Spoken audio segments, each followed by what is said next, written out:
Kaimito, Star Apple, all kinds of great stuff.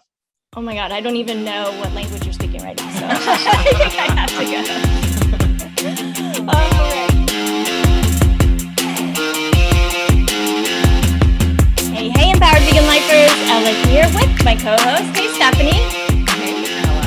How are you? It's Tuesday. It is Tuesday. What does that mean? It's not Monday. That's a very observant statement you got there. Thank you. Yeah. Thank you. Yeah. It's part of my charm. Well, I have this feeling right now, and I'm super excited for this episode, by the way. But I just got back from like a super hardcore gym workout, a kickboxing workout, and I took a shower. Nice. Doesn't that feel so good when you're like exhausted and sweaty and nasty because there's no AC and you worked your ass off and then you shower. It's the little things. I don't know. It makes me happy. Yeah, no, it's a great feeling. Absolutely. What's new with you? You know, I got myself into something. I don't know if I've told you this. Yes. Oh no. So I decided I needed to be a little bit more involved with my children's activities. Mm-hmm. And so I volunteered for the Music Parents Association. My daughter is in the competition band. Oh, yeah, she's doing very, very well. And one of the things that they needed was, they said, a Yuletide coordinator. Now, in my head, I'm thinking that's a party. mm-hmm. Sounds like a party. Sounds very festive. No, Yeah. It is not. It is not a party. It is an entire market, their biggest fundraiser of the year.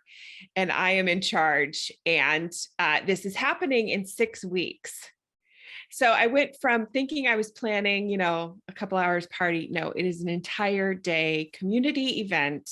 Oh my God. That raises a ton of money for the band. So I'm a little bit overwhelmed because this is not something I'm great at. I'm good at talking to people. So I feel like that's half the battle. Yeah. But so I thought we weren't going to have a big event, but we now have 68 vendors that are coming to this event. Oh my God. I know. Yeah. So, yes. So I've gotten myself into a little bit of a mess, but apparently I'm figuring it out. So 68 vendors can't be. You know what you just said? You just said, I know I can figure this out. And I was just speaking with one of our coaching clients yesterday. And the mantra we took away from that conversation was, everything is figure outable. It's true. It's true. So, I live by that statement. Yes. You just demonstrated that you do, because that sounds completely overwhelming, and I'm glad it's not me. However, if anybody can do it, I know it's you. Well, thank you for that vote of confidence. We'll see how it goes. It is coming together. Whereas a couple of weeks ago, I thought, oh my gosh, I don't know what I was thinking. Yes, no, you didn't mention that to me yet. So, all right. Well, we have an episode today that's focused on health, in particular diabetes. And speaking of health, one more little story before we get into it, because it's a pretty amazing and extensive interview. We've got health issues with our piggies. Oh, no. Yeah, some of them have had some hoof issues. Oh. And so, we are figuring this all out, like every step of the way. We have lots of help, and other sanctuaries are so supportive. But one thing that's happened is that the social structure has changed a little bit. And 2 of the piggies have now decided that they are going to not accept their third sister into their herd anymore. And they're running her off, and it is breaking my heart. Oh, girls are tough. I don't care what species you are, but girls are tough. Oh my gosh. Well, having teenage daughters, know better than anyone right now. Yeah. Never have 3 girls in the same room. It will inevitably 2 will gang up on one. It is. Yeah. Oh, that is heartbreaking. Yeah. We're figuring it out, and I'll keep you guys posted, but it's tough. It's tough. And this is apparently very normal behavior. And, we can't we've got to try to avoid attaching human emotions and our human, way of living to these animals, because they are different. They are a different species. They handle things differently, and they have different social structures. However, I can't help my heart just hurting when she's like, can't get in the barn to sleep. And but we will figure it out. And we've got lots of little tips and tricks that we're going to try. So we will keep you posted on that. Absolutely. But let's get to this episode, because Robby Barbaro is, I couldn't imagine how interesting diabetes could be in terms of an episode, right? We haven't had a whole lot of like doctors and this kind of episode, but this is so fascinating because almost everybody knows somebody. If they don't have diabetes type 1 or type 2 themselves, most people know at least one other person in their lives. Oh, yes. Struggling. Absolutely. Right. And I know there's many people in our Empowered Vegan Life group have reached out and have diabetes and are looking for answers. And Robby has the answers for all the types of diabetes. And it is nothing like you would expect. It is going to like turn your whole world upside down, because everything we know or we thought we know about diabetes is incorrect. Wow. Yeah, this is fascinating, a fascinating episode. I can't wait for you guys to hear it. I hope that we can have a discussion as well in our Empowered Vegan Life group. Definitely make sure that your friends and family that may be affected by diabetes, you guys are that you share this with them, because this literally could change everything. So let me tell you a little bit more about Robby before we dive in. Robby Barbaro, MPH, is an internationally recognized diabetes expert and New York Times bestselling co-author of Mastering Diabetes, who has helped countless people reverse insulin resistance and take back full control of their metabolic health. Robby earned a master's in public health from American Public University in 2019 and completed his undergraduate education at the University of Florida in 2011. He has been living with type 1 diabetes since 2000, has a current ALC of 5.4% and a time in range above 90% while maintaining an active lifestyle. And when I first met Robby, it was at a leadership conference, and it was all the meals were salt, oil, sugar free. Chef AJ was there. It was at Balance for Life, Florida. It was a phenomenal time. And when lunchtime came, I will never forget. And Robby's meal came out. It was not the same as everybody else's meal. He had a stack, like I couldn't see his face from behind the pile of food that he had on his plate. I'm not even kidding. And I'm not going to give it all away, but just a remarkable human being with loads of just revolutionary material to deliver to you guys. So how exciting. Yeah. I can't wait to hear it. Let's do it.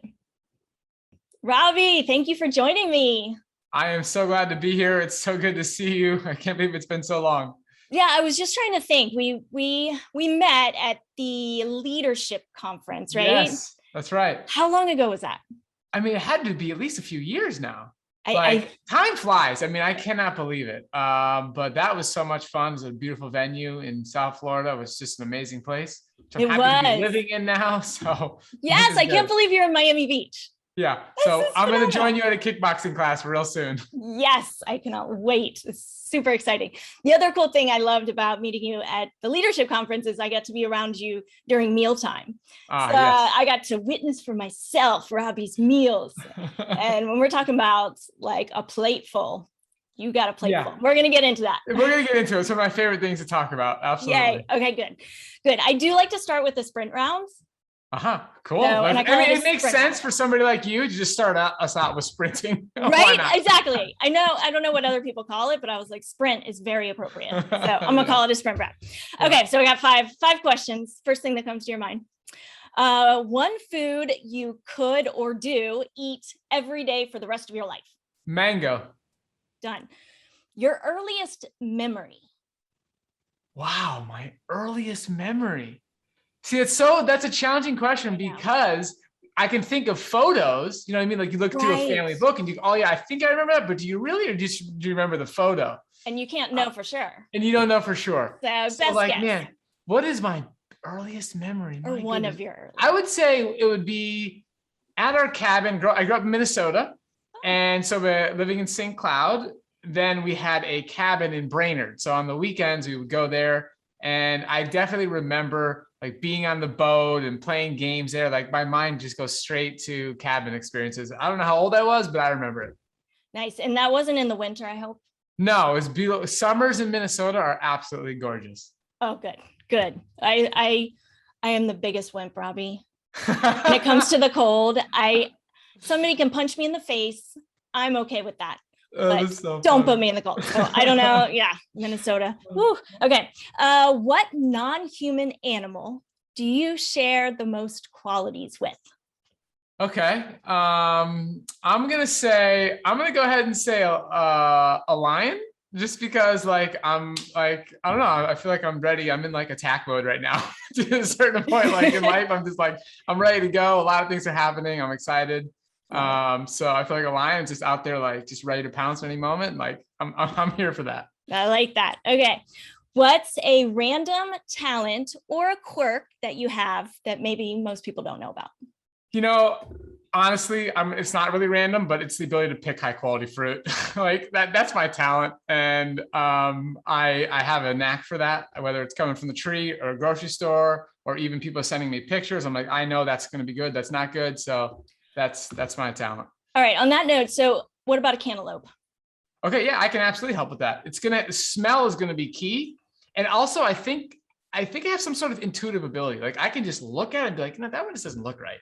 And sometimes it's hard to describe, like, why do you think that way? But I just do. Nobody's perfect. I'm not perfect, but my percentage of being like right on fruit is pretty good. Amazing. Okay. Love it. Favorite vegan restaurant in the United States? Okay. So just recently moving to Miami Beach, I've actually been able to go to, there's a lot of really nice plant-based vegan restaurants around here. Like it's really good. I mean, kudos to this area for making that happen. But I'm going to have to say, it's not really a restaurant, but Robert is Here is a fruit stand in Homestead, Florida that has a bunch of smoothies and fresh fruit. And I went down there with my girlfriend recently, and the place is just a spectacular experience. So Robert is Here is my answer. I love it. Amazing. Okay, cool. I love those. I've never been to that place. You have to experience it. Okay. It's spectacular. It is a true, like, South Florida experience everybody has to have. Is that where it has like all sorts of fruits that I've probably never had before? Yes. Mamey sapote, chico sapote, sapodilla, also known as sapodilla, lychee, longan, different varieties of avocado, local papaya, soursop, caimito, star apple, all kinds of great stuff. Oh my God, I don't even know what language you're speaking right now, so I think I have to go. All right, well, let's start. I know everybody gets tired of telling their story, but I'm happy to tell my story. Okay. I do. I genuinely, I get excited to share it because it really is part of what our entire platform is built on, is that this personal experience that led Cyrus and I to go look into the research and then bring that research to more people. So, and we live it every day. We live this every day because we're both living with type 1 diabetes. And that is also reinforcing what we do on a daily basis. And it gives us so much confidence. Like nobody speaks about what it takes to improve insulin sensitivity as confidently as Cyrus and I, because of the fact that we live it every day. And we've been so deep in the research, and we run a company that's working with so many people living with diabetes. So I'm happy to tell my story. So here's where it starts. Okay. I was diagnosed with type 1 diabetes when I was 12, just about to turn 13. So it was January 2000. And just so people know, type 1 diabetes, that's the type where your pancreas stops working. You're not producing insulin anymore. We don't know what causes it. There's no officially known, like, this is the cause of type 1. It's kind of a mystery to scientists. So type 2 and prediabetes, that's a lifestyle condition. Your pancreas is actually in overdrive. And so it's the opposite, and to a certain extent, of what's happening as far on the beta cell level. So anyways, January 2000, I'm at home in Minnesota, in St. Cloud, Minnesota, with my older brother. I have two older brothers. The middle one, him and I were the last two people living at the house. Oldest brother's gone to college. And so we're at home alone. My parents are in Florida looking for homes because I actually moved there for high school and college. And so they were out of town. My mom calls to check in and she says, "Hey, Robby, how you doing? How are things going?" I'm like, "Mom, I couldn't sleep last night. I was cramping the whole time." She said, "Okay, go upstairs, use your brother's blood glucose meter and test yourself." And I tested myself. I was well over 400. You're supposed to be between 70 and 120. And so my brother said right then and there, "You have type 1 diabetes, pack your bag. You're going to be in the hospital for a few nights." So that was the beginning. We went to the regular doctor, did a little checkup. I don't know what test they ran, but they ran some tests. I said, "Yep, you have type 1. Now go to the hospital." Check into the hospital. They start giving you insulin and some fluids to rehydrate you. And I remember my dad, that he came back right away with my mom and said, "You know what? It's just an inconvenience. Don't worry. You can still live your life. Your dreams can still come true. It's just an inconvenience." And that was really the mindset that my parents had growing up for both me and my brother, which was great. And I think I was a little bit blessed in the sense that I was the second type 1 in the family. So my parents were quite familiar. They were pretty chill about it. Like, "Oh, we know what to do." And that was a good little gift that I received as being the second type 1. So anyways, I proceeded to follow the standard American diet. At this time, we are living in St. Cloud, Minnesota, which is like not that far away from Rochester. Rochester is where the Mayo Clinic is located. And my parents wanted to make sure we had the best medical care possible. So they said, "Okay, you know what? We're going to drive to the Mayo Clinic every 6 months, and you're going to see what is believed to be the best endocrinologist, the best medical staff that you can get your hands on." So that's what we did. And I would go there and have a thorough checkup. They had a nutritionist, they had a psychologist, they had an endocrinologist, this whole team. We would stay overnight. Like, it was a big ordeal. And nobody ever said anything to me about this idea of reversing insulin resistance or becoming more insulin sensitive or changing the way you live to improve your blood glucose control now, your quality of life now, and your long-term disease risk as a person living with diabetes. It never came up. They're teaching me the standard American diet. We're looking at a food pyramid here. They're saying like, "Hey, look, have your fruits at night." And my mom did everything she could to follow their suggestions. Like, every night she'd give us our serving of fruit, which at that time was a can of mandarin oranges. I remember like drinking the liquid at the end, like you're drinking like high fructose corn syrup. I remember when I had strawberries, we would put powdered sugar on top. I remember having strawberry milk, which I called bunny milk. Like, it was just a total standard American diet. And that was the nutritionist. That was all from the nutritionist. That's totally cool with the nutritionist, all that. And so at that point, it's just like, they're trying to have me feel normal. That's what's happening oftentimes when somebody gets diagnosed with type 1 and they're in their teens. They're like, "Hey, you know, we want you to just feel normal. So just, you know, eat what you want to eat and learn how to dose the right insulin and you'll be fine." I think that's a mistake. It's a missed opportunity to actually see type 1 as a blessing and a chance to become healthier than you were before the diagnosis, which eventually is what happened to Cyrus and myself. So in this case, I struggled with several standard American diet symptoms. So I developed like cystic acne. Like, my acne was just terrible. And I tried every treatment you could. My mom took me to dermatologist, and we did this laser treatments. We did this microdermal abrasion stuff. I did creams, I did pills. Eventually they put me on Accutane, which is the most serious drug you can take. And you actually have to have your parents sign a waiver for that drug because some people had committed suicide on it. It's a really serious drug. So I took that. I also had allergies. Like, I would get sick every year. I took Nasonex, I took Claritin D, and I would still get sick every year. I had plantar fasciitis, which was really frustrating as a competitive tennis player growing up. That was part of the reason we moved to Florida, so I had better tennis opportunities. But that was just super frustrating. So you had plantar fasciitis. I wore these big blue boots at night. And this stuff was simply frustrating. So I started to learn a little bit about making lifestyle changes through my dad. My dad would sell supplements. So he was part of Herbalife and a couple other network marketing companies. And so, you know, part of the pitch there is like, look, our food supply is not that great. Our soil's a little bit damaged. You need a supplement. So it was kind of the beginning of seeds being planted in my mind that there's actually something I could do with my lifestyle to impact my health. Like, that was the beginning. And I started learning more and more things. And over the years, I picked up different books. And during high school, there was a book called Kevin Trudeau's Natural Cures They Don't Want You to Know About. Okay. This book just called, do you remember this book, Ellen? I do, actually. Okay. Yes. This guy was on infomercials everywhere, Yes. really handsome guy, this purple book selling millions of copies. Now, he didn't end up going to jail for some fraud. So we're not recommending this book, but this book planted a seed in my mind. It changed my life. It planted this seed that, you know what, if I follow a really healthy lifestyle, maybe it's possible for me to reverse type 1 diabetes. Maybe I can get my beta cells to produce insulin again. And so this just sent me on a lifelong mission. I haven't solved it yet. I don't have the answer to that, but it led me to learn so many different things and try different things to do whatever I could to improve my health from the inside out and do some internal healing, not become dependent on some outside organization or research in order to solve type 1 diabetes. Like, no, let's do this from the inside. So I ended up trying different diets. I ended up trying a Weston A. Price Foundation diet, which was a lot of animal products. Okay. I remember like cooking like a chicken and just like it was in the bones and like making the broth, like looking back on it, I'm like, how did I even do that? It was tough to do at the time. But we don't all like connect the dots. So I did that. I would go to this market and I would buy raw milk.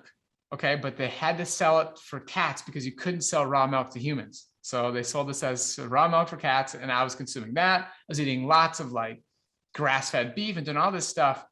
And I wasn't getting that great results. So the next thing I ended up trying was a plant-based ketogenic diet. So I'm going to this lady who does electoral dermal screening tests in Tampa, Florida. So she basically takes this machine, she puts it on your finger, and this computer prints out all the foods that you can eat and you can't eat. And it changes all the time. So I'm like following this religiously in high school. And I was doing that over and over. And she eventually said, you know what? I think you might need to do chelation therapy. And I was like, I don't know about this. So this is all coinciding with eventually trying this plant-based ketogenic diet, and all this stuff is going on. And when I did the plant-based ketogenic diet, I did reduce my insulin use. So this is where like we can get into like the weeds here and the details about this entire topic of insulin sensitivity and high-fat foods and all this. So when you reduce your carbohydrate intake and you stop having as many carbohydrates, you can reduce the total amount of insulin you need. But that doesn't mean that you've improved your insulin sensitivity. You're just taking away the fact that the carbohydrates, therefore you need less insulin. Doesn't mean you're actually addressing a root problem. So I actually had this experience of taking less insulin and getting really excited, like, oh, wow, you know what? Like, I think this is working. I think I am reversing type 1 diabetes. And that would only be true is if I simultaneously knew that my pancreas was producing more and more of its own insulin. That would have been true. I haven't figured that out yet. So anyways, I do this ketogenic diet. I'm a freshman at the University of Florida and I am having no energy. Like I was playing pickup basketball and just struggling. There was a time when I was on campus and I literally felt like I was going to black out. It was just really scary.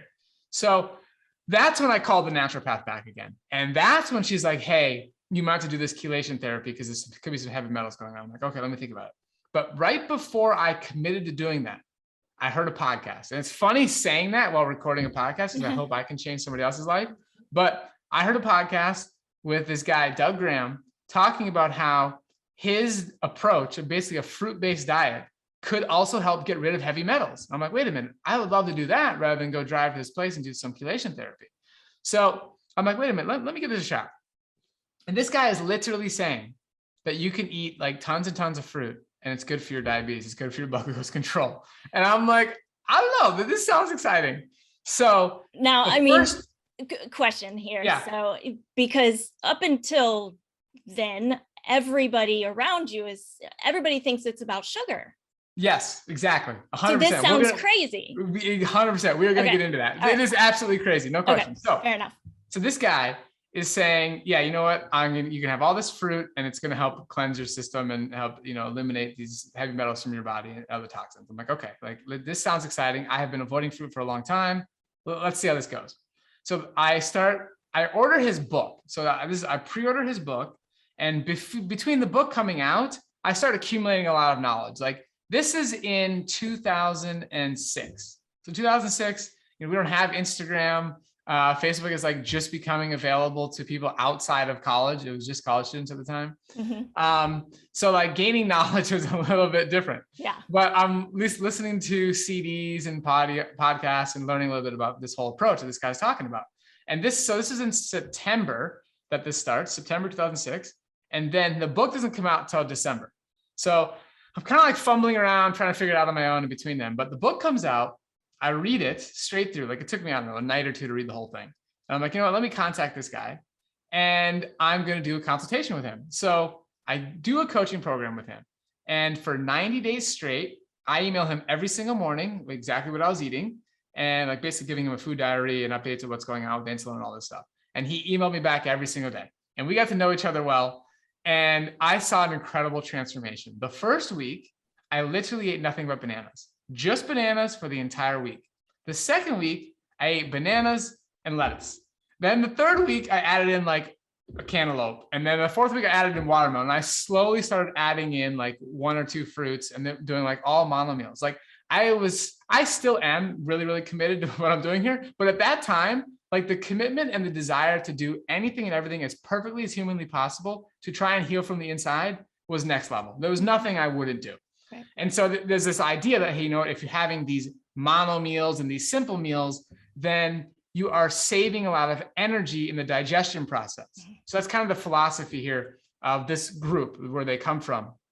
And so the mindset is, okay, look, if I'm gonna save that energy for internal healing, like so my body can do its own regeneration and repair and all that stuff, because that's what happens when you sleep. When you sleep, you're kind of doing like a mini fast and your body's healing and repairing if you're not eating. So you're trying to put less energy in your digestive system. So anyways, I start doing this. And the insulin sensitivity that I experienced was just mind-boggling. So the amount of insulin I have to take to eat, you know, a meal of like 200 grams of carbohydrate, for people who inject insulin, who are living with type 1, like they honestly can't believe it. They're like, this just isn't true. Like, I don't know how this is even possible. And so that was the beginning of me having this personal insight into, wait a minute, eating more carbohydrate-rich foods makes the insulin I inject work more efficiently. And now as a type 1, I'm eating well over 700 grams of carbohydrate per day, and I'm injecting a physiologically normal amount of insulin, about 27 units of insulin total per day. And so that's what you want to do as a type 1. As a type 1, your pancreas isn't producing insulin anymore. So it's your job to inject what it normally would have produced prior to that damage happening. So I'm doing that. I'm feeling amazing. My skin clears up. Plantar fasciitis goes away. I'm not getting sick anymore. I stopped taking Nasonex and Claritin D. So I'm feeling like a brand new person. I'm really excited. I'm a student at the University of Florida. So I have access to all the world's leading peer-reviewed journals. Like any paper I want, I can get it. If they don't have it on staff, like, or they have to go get it like from some journal at another school and they have to like fax it or something or scan it, they'll do that. So I begin this game of like looking into the research, like what's going on here, and literally find out that what I'm experiencing in my own body has been documented in the peer-reviewed research in the top journals dating back to 1926. And insulin was discovered in 1924. So as soon as insulin was discovered, physicians were describing in the research that the more carbohydrate you eat, the less insulin you require, or the more efficiently insulin works. And like there's literally paper after paper. I mean, Dr. Hemsworth, British Medical Journal, 1934 says, it is evident that on the high-fat diet, insulin takes longer to act and then acts more slowly on the blood sugar than when the subject is given a high carbohydrate diet. Then you look at Dr. Hemsworth, again, 1934. Whilst on the high carbohydrate diet, the glucose tolerance was raised. Then you got another one. How about Hemsworth in 1935? It is demonstrated that the efficiency with which standard dose of crystalline insulin acts on the blood sugar is determined by the carbohydrate content of the diet, so that the greater the amount of carbohydrate in the diet, the greater the sensitivity of the organism to insulin. Like I could read you study after study after study of them literally saying, there's no ambiguity here, more carbohydrate, more insulin sensitive. So I'm experiencing that in my own body. And then why is this not being translated to the public? You're hearing the exact opposite in the public. That's how this whole thing began. And here we are today talking about it. Well, why? Because no, that's insane. I know all our listeners are saying, I'll tell you why. Okay. I'll tell you why. So diabetes in particular is one of the most confusing diseases because it's one of the few diseases that you can self-diagnose yourself, self-assess what's going on a meal by meal basis. If you have cancer and you eat a certain meal, you can't go take a test and see, did my cancer get better? Did my cancer get worse? If you have heart disease, did it get better? Did it get worse? Fatty liver disease, better, worse? You have no idea. There's no objective test. With diabetes, we have inexpensive blood glucose meters. And now we have these continuous glucose monitors. And a lot of companies are starting to use this as a product. Blood glucose is becoming like a huge thing. So you have this data right after you eat that you can easily monitor and say, okay, look, I just ate a banana. I just had a mango. I just had a potato. 2 hours later, I tested myself and my blood glucose is 200. It's not supposed to be higher than 130 after a meal, not 140. And they're like, how in the world can you tell me, Robby, that it wasn't the mango that caused the problem? I just ate it. I tested myself. The mango is the problem. This is clear as day, right? Not necessarily so. So what people aren't understanding is the underlying issue which prevented them from being able to metabolize that mango properly. And that issue is insulin resistance. It is the foods that you ate prior, the lifestyle choices you made prior. We're talking days, weeks, months, years prior that led to you living in a state where you can't metabolize that mango properly. And it's simply eating a high-fat diet. So we're talking trans fat and saturated fat are the biggest culprits. And people are eating high-fat meal after high-fat meal. And over time, this wears away at their system. It accumulates in cells where fat is not designed to be accumulated. So they develop insulin resistance in their tissues, and then they can't metabolize carbohydrates. But they're blaming the mango when it's really the underlying insulin resistance that is the cause of their blood glucose dysregulation.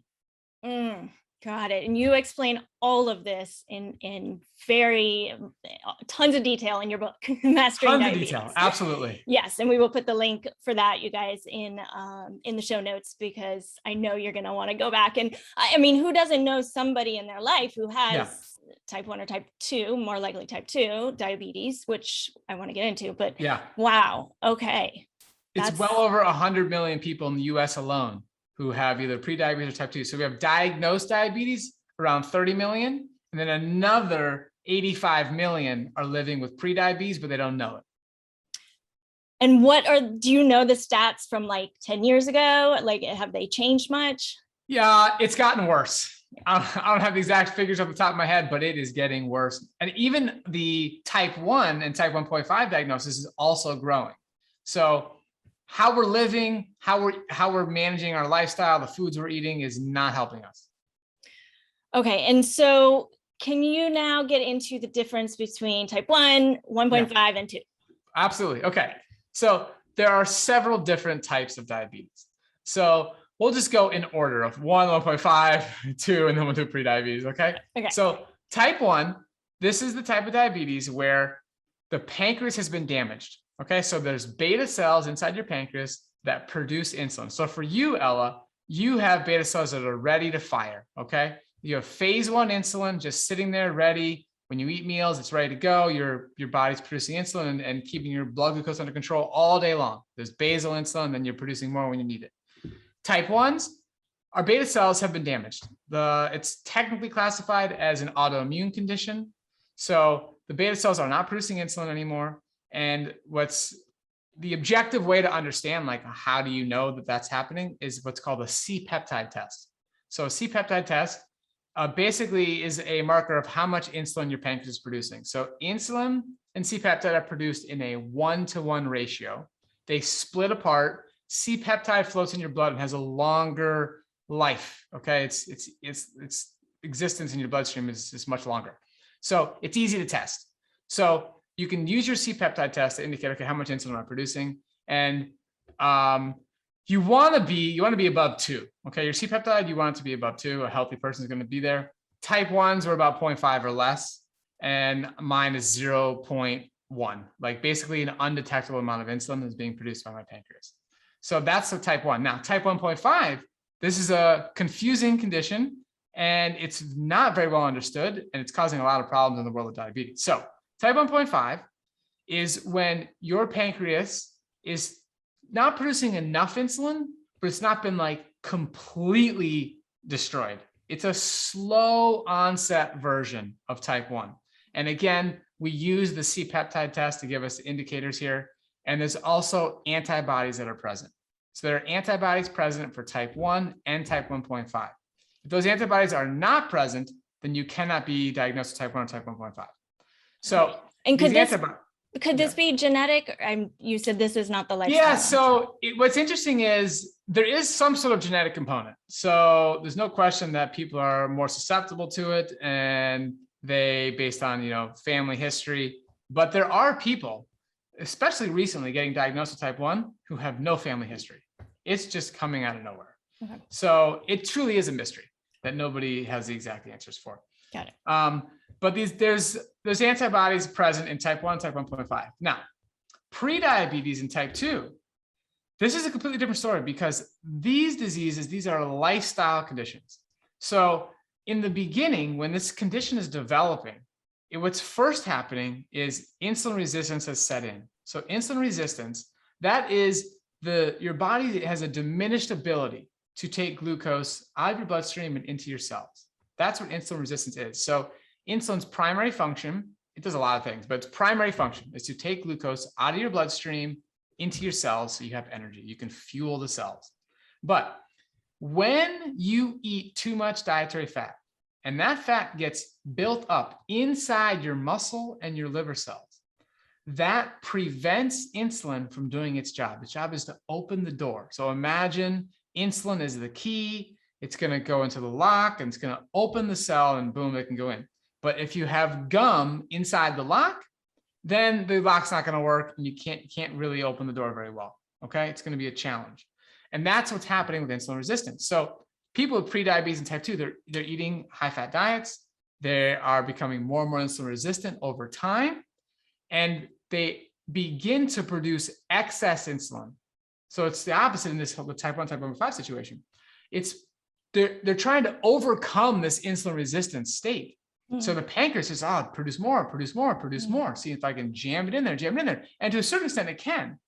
But over time, it runs out and your pancreas gets tired and you do start to lose insulin production over time. So the longer that you actually have full-on type 2 diabetes, that is a point where you are now actually going to become more like a type 1, but you don't have the antibodies. Your pancreas is just becoming exhausted and losing its ability to produce insulin at the same capacity it originally was able to. But when you have prediabetes, you're catching it early enough, like that person's going to have excess insulin production at that point. So that's a perfect time to turn this around.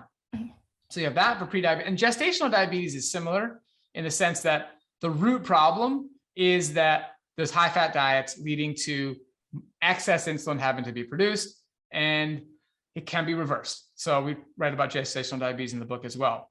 But the one thing that brings all these conditions together is the fact that when you have type 1 or type 1.5, you can also be living with insulin resistance. So that's what I was experiencing when I was doing the plant-based ketogenic diet. The amount of insulin I had to use to metabolize the small amount of carbohydrate was unhealthy. It was too much. It was poor insulin sensitivity. So through our platform and through our work and everything we do in our book, I mean, the subtitle is the revolutionary method to reverse insulin resistance permanently in type 1, type 1.5, type 2, prediabetes, and gestational diabetes. So the whole platform, everything we're doing here, it truly is about reversing insulin resistance. And that's what it's not talked about enough in the type 1, type 1.5 world. And again, we experience that ourselves. And that's, like I talked about earlier, that's where like the consistent passion about this topic comes. Is I literally every day, every time I want to eat food, I have to inject insulin. So I am reminded how insulin sensitive I am, or how my lifestyle choices are making me more insulin sensitive, or how on a day when I say I eat a little bit too much fat or I don't exercise as much, how I've become less insulin sensitive and need to up my dose a little bit. I'm experiencing that every day. And as I had this transformation in my own body, I realized like, wow, if I can teach everybody with prediabetes and type 2 diabetes to make insulin work as well as it's working in my body, they can just get rid of the disease. It just goes away. It's gone, which is really exciting. So that's what we do now at Mastering Diabetes. We teach how to improve your insulin sensitivity through not just diet, but there's a lot of things you can do. Diet's the most powerful. But we're addressing this from all different angles. And we're doing it to help people, again, not just improve their blood glucose control and in certain cases, reverse prediabetes, reverse type 2 diabetes, but insulin resistance is at the root of a laundry list of chronic conditions. When you're living with insulin resistance, you're increasing your risk for heart disease, which is the #1 killer for people living with all types of diabetes. You don't actually die from high blood glucose readings or high A1C. It's actually heart disease. That's it's the complications that are caused by having a high blood glucose all the time. So when you're insulin resistant, you're increasing your risk for cancer, increasing your risk for fatty liver disease, for chronic kidney disease, for high blood pressure, high cholesterol, neuropathy, retinopathy, erectile dysfunction, PCOS. The list goes on and on and on. Insulin resistance at the root of this. And so that's why when people come into our program and you see our testimonials and you see what's going on, like, yeah, they reverse type 2 diabetes, but they also lower their cholesterol. They reverse high blood pressure. People reverse kidney disease in our program, fatty liver disease. People reverse heart disease in our program. You can see the objective results with the testing. It's powerful. Wow, so much information. This is gold. So what happens when somebody comes to you to get into your program? Can you kind of take us through the protocol, like what that's like? Like what they actually do, like what is the protocol? Yeah. So absolutely. So we've developed the Mastering Diabetes method, and we've taken our experience and the research and put it together and made a step-by-step system. So there's 4 different components of the Mastering Diabetes method. The first one, the diet component. Component #1, low fat, plant-based, whole food nutrition. So each phrase there is very important. Low fat, we are defining as no more than 15% of total calories coming from fat. And this is a very, very big deal. We went on it, in detail in the book, but there is a lot of confusion in the world of peer-reviewed journals and research where they're comparing a low carbohydrate diet to a low fat diet. And they're saying that a low fat diet is 30% calories from fat, 35% calories from fat, 28, 26, 27. And then they do these research studies. They say, oh, wow, the low carb diet outperformed the low fat diet. And it's like, no. First off, it wasn't even that much of an outperformance. And number 2, you didn't actually do a low fat diet. So low fat means no more than 15% of total calories coming from fat. Then you got low fat, plant-based, okay? That means we're talking about foods coming from plants. Simple as that. Whole food. We're talking about foods that are not refined. So we've created a traffic light system. Green light foods, yellow light foods, and red light foods. It's very simple. It's very straightforward. Green light foods are foods that you can eat in abundance. You really don't have to think about how much you're consuming because they're whole, they're unrefined, there's so much water, there's so much fiber, it's actually difficult to overeat. Almost impossible, but for some people they could, but it's very difficult. So what's in the green light category? First, we have fruits. These are whole fruits. Mangoes, papaya, kiwi, plantains, mamey, persimmon, pineapple, berries. Like there's a long list of fruits, okay? Yeah. And number 2 would be starchy vegetables. This is potatoes, yams, butternut squashes. Then you go into legumes. So that's going to be your beans. You're going to put lentils in that category. Sweet peas will be in there. Then we go into intact whole grains. So that's quinoa, farro, millet, lots of whole grains out there. Then you have leafy greens. That's lettuce, stuff like that. Then you have non-starchy vegetables. You're going to put, the cauliflower is going to be in there, the cucumber, stuff like that. Then you go into herbs and spices and mushrooms. That's the green light category. And the list is very intentional. The order is intentional. Okay. The first 4 categories are listed: the fruits, starchy vegetables, the beans, the lentils, and the intact whole grains. Those are calorie providing plant-based foods. Those are whole, calorie dense, the most calorie dense. I shouldn't say the most, but like they're high in calorie density, but also being low in fat, put it that way. Got it. And people with diabetes, they're so afraid of those foods. And we are teaching them no. And if you want to succeed, if you want to truly address the root cause of this disease, you have to embrace these foods. This is the staple. This is the center of your plate at all meals. And then the other foods are important. The greens, the non-starchy vegetables, that's all important. You want to eat them together, but you have to predominantly focus on the calorie providing foods. So that's the green light category. Then the yellow light category, these are foods that they're very healthy. They're good. They include them in your diet, but if you want to reverse insulin resistance, if you want to address chronic disease, you got to be aware of how much you're consuming. These are not foods to eat ad libitum, not foods to eat in unlimited quantities. And you got to understand what we're doing at Mastering Diabetes, the work we do, the people we work with, it's different than you, Ella. Like you're fit. You have a lot of listeners on the show. Like they're fit, young, healthy. Like they don't have a chronic disease. And so the way you navigate an approach might be a little different.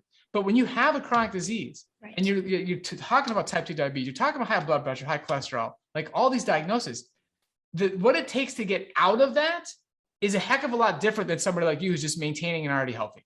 So the yellow light category, again, this is specifically for reversing chronic disease, like truly maximizing insulin sensitivity. And so nuts and seeds are in this category. So the category is defined by either high fat plant-based foods or a little bit more refined plant-based foods. So the high fat foods would be like nuts and seeds, avocado, durian, coconut, those types of foods. Oh, and soy products, okay?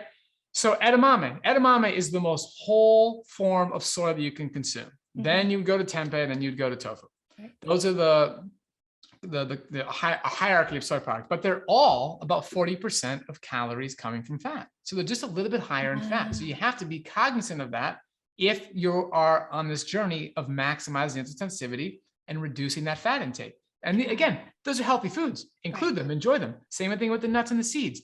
But if you sit down and have a snack, you're watching a movie, you're just snacking on some almonds and cashews and Brazil nuts, that's going to be a big problem. They're too calorie dense and there's too much fat in there to maximize insulin sensitivity.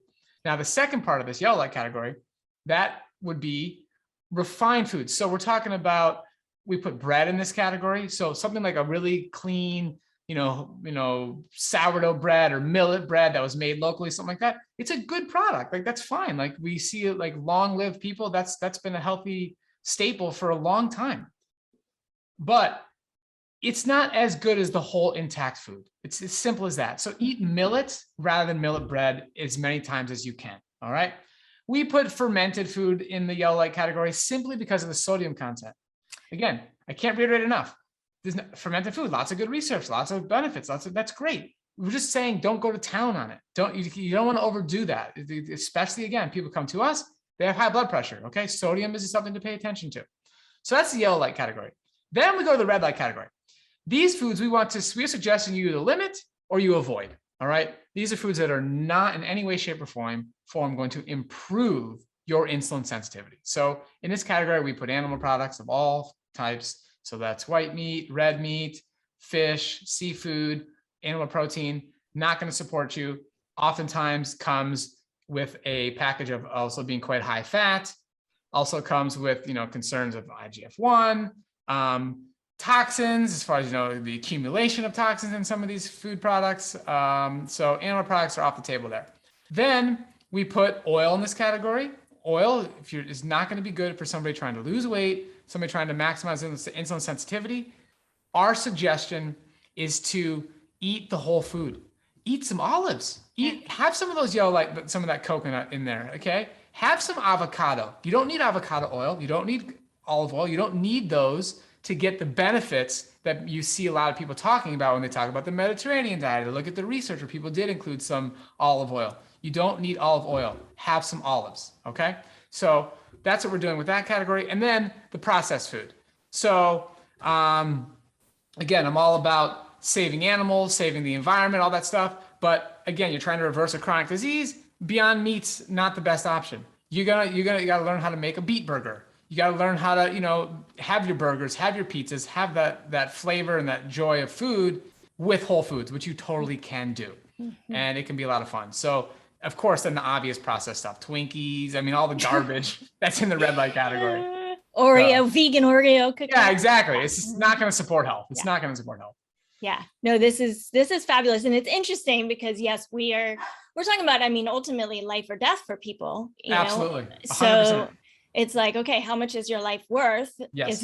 Is that olive oil worth your life? Yeah. Probably not. And the taste buds change, Ella. Exactly. Like, these foods that you think that number one, like they might not taste that great the first time you have it. That is true. Okay. And nobody's going to sit here and argue that our version of a plant-based pizza or, a beet burger or something is going to be better than the McDonald's experience. Like that was engineered. There are lots of chemicals and additives and like food science that has gone into making these products. So in the beginning, for sure, don't expect that it's going to like taste better, but the health benefits, okay? You start to feel better, okay? So maybe that initial taste impact that you had in that, first meals of making these adjustments, maybe it wasn't incredible, but like you're starting to feel better. Like how are you interacting? How are you thinking? What's happening to your blood glucose in the hours after eating the food? And that starts to motivate you to keep going. And I promise you, it tastes better. And over time, these natural foods come to life. The sodium in celery, the sodium in chard, the sodium in lettuce, like all of a sudden, like actually tastes salty. And when you do go back and have some other stuff, you're like, wow, like I can't believe that stuff is heavy. It's too much. Like I don't even want that anymore. And it becomes a very, fun lifestyle. No, I love this too, because yes, we're talking about people with chronic disease, but we're also talking about helping people prevent chronic disease. This right? is true. This is very true. And the green, yellow, red, that applies to anyone of any age. If you want to prevent, this is still the way to eat. Absolutely. Right? No question. No question. Yeah. Oh, this is fascinating. Okay. So let's wrap up with you. And I want to know about your food and your fruits and what that looks like. And yeah, can you share all that with us? So much fun. So I love fruit. Okay. I started out with this fruit-based approach and it got me these amazing results, but I was enjoying it every step of the way. Like I was so excited I could eat all those bananas, all the melons. I started learning about new fruits, persimmons, mamey sapote, and I was living in Florida when I first started. So I eat a fruit-based diet. So breakfast is going to be literally pounds and pounds of fruit. So we did a webinar at Mastering Diabetes where we taught about this concept of calorie density. And long story short, calorie density is a principle of learning how many calories are in a pound of any given food. And it's a constant state. So you don't have to eat a pound of a food to know that that food is more calorie dense than another food. So it's a constant. But this principle of calorie density, you learn how you can literally eat more food and weigh less because there's so much water content and fiber in the foods you're eating. So most people eat somewhere between 3 and 5 pounds of edible food per day. That's about what people's stomach can handle. And that's what they like. Like that's the average. So I have measured, we did a webinar about this. Like, how much does Robby eat? How much does Cyrus eat? And we had a member of our team at the time, Tara Kemp, share hers. And we love to eat. So I eat about 13 pounds of edible food per day. Shut up. And it seems crazy. But the thing is, like, when people see my bowls, like you got to see it, we hung out together, like, wow, like that plate looks so huge. Yeah. I always say it's deceptive because what you're actually looking at is a bunch of water and a bunch of fiber. And so that's what's going on. It's actually not that many calories, and we need water to be healthy. Like hydration is the core of like health in general. We're mostly water. Yeah. So the purest form of water comes from produce. It's naturally purified through the process of, nature accumulating it and all this stuff, like in the whole foods.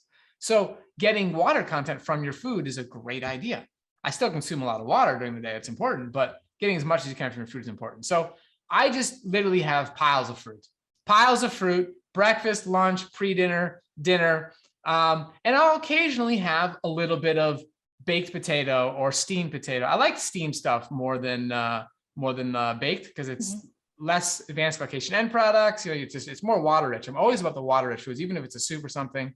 So I'll eat, different foods in our green light category, but I really just eat predominantly fruit and I love it. And I eat a lot of greens. I love arugula. So like today for breakfast, I had a little bit of longan. I had mango, papaya, and blueberries with arugula. That was my breakfast. So do you put like the arugula and you put the fruit on top of it, or you eat it separate?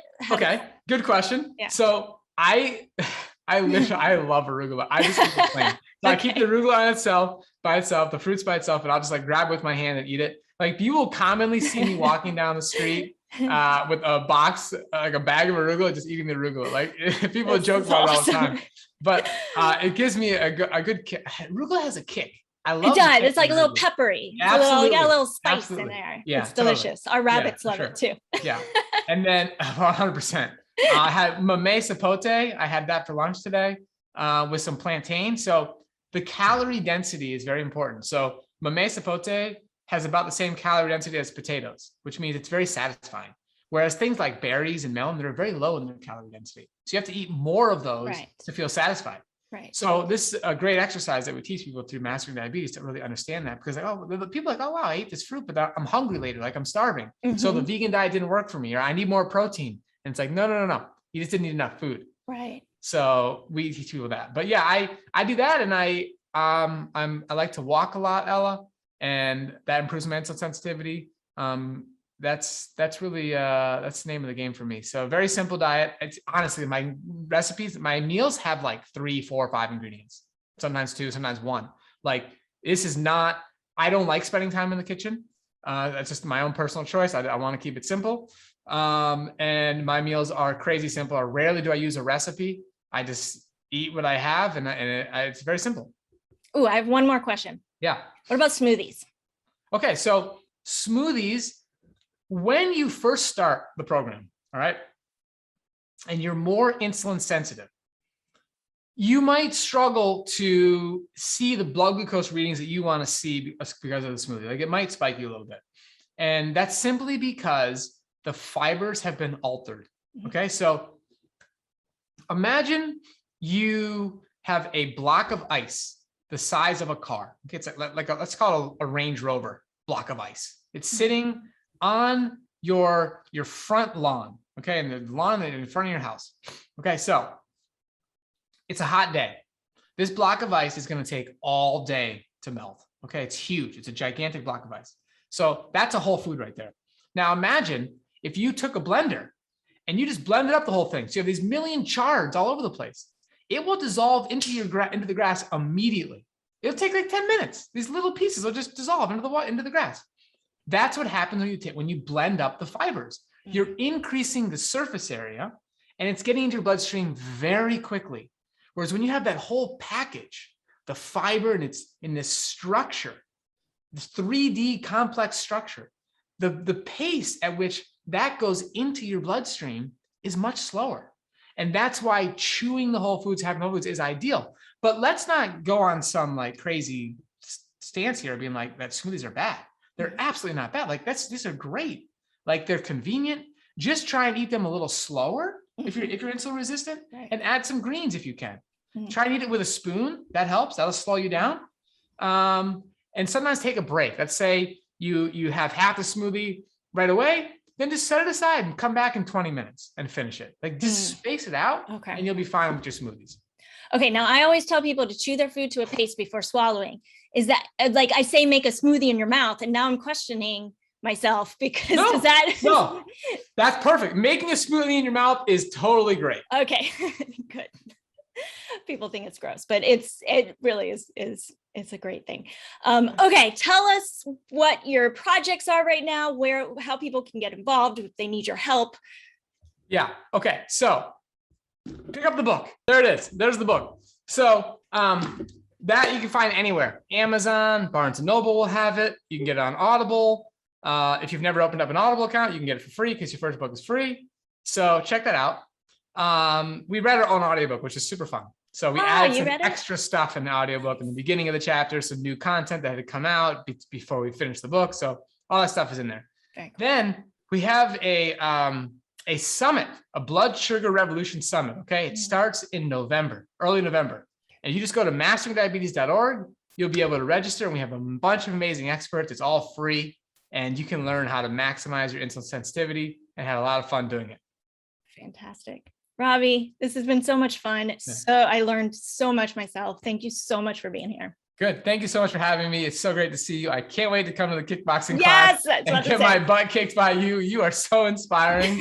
Like, thank you for everything you do. Oh, I will kick your butt. I have no problem with that. All right. Bye. Love it.